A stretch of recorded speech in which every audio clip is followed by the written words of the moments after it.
halkee ayuu ka bilowday muranka badda ee Soomaaliya iyo Kenya 7 Abriil 2009 dowladda ku meel gaarka ahayd ee madaxweyne Sheekh Shariif ayaa Kenya la gashay heshiis ku aadan badda Soomaaliya oo ay Kenya rabtay inay qayb ka mid ah la wareegto aniga wasiir baan ahay golo wasiiraan ka tirsanahay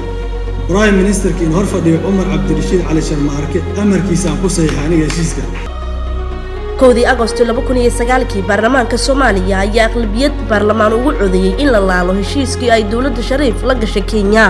baarlamaankan ma hakii ka horeeyay wax wanaagsan uu sameeyay uu diiday wixii dowladii hore Umar Abdirashiid ay u saxeexday dowladda Kenya 2 February 2018 maxkamadda cadaaladda ee qaramada midoobay ayaa go'aan ku gaartay inay dhageysan karto dacwada ku saabsan muranka badda ee u dhaxeeya Soomaaliya iyo Kenya waxaan umada u sheegayaa ilaa hadda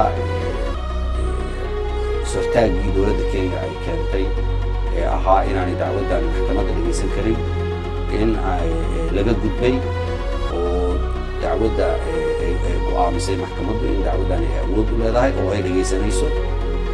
isla markaasna ay go'aan ka gaarayso qodobkaas marka waa laga gudbay hadda waxaa laga hadlayaa waxa waaye marka dulucdii dacwada ee dhabta ahayd yaan loo kala harin waqti yar baa haray